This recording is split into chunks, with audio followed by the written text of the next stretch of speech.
পৌরসভার মধ্যে দক্ষিণ বাসুদেবপুর চুরিপট্টি এখানে শিউলি নাম মহিলা উনি দীর্ঘদিন থেকে মাদক ব্যবসা করে। তো আমরা গোপন সংবাদের ভিত্তিতে আমরা এখানে অভিযানের জন্য বের হই, সাথে উপজেলা নির্বাহী অফিসারও থাকে। তো আমরা এখানে অভিযান করে 4 জন পুরুষ এবং ওই বাড়ির যে মহিলা যে মাদক ব্যবসা করে তাদেরকে আমরা পাই, এবং যে 4 জন পুরুষকে ধরছি তারা মাদক সেবন করতেছিল এই অবস্থা পায়।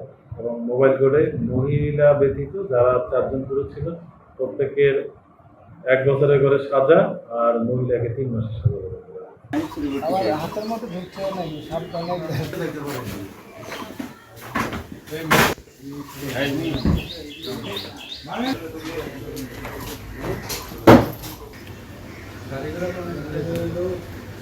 স্যাম্পল সংগ্রহ করেন।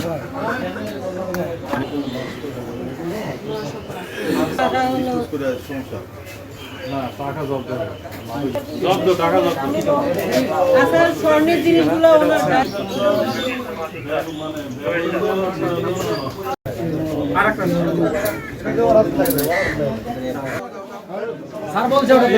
সামনে ফাঁকা করেন। আরুল স্যার অনেক যে সিনেমা স্টাইলে খাওয়া পারলো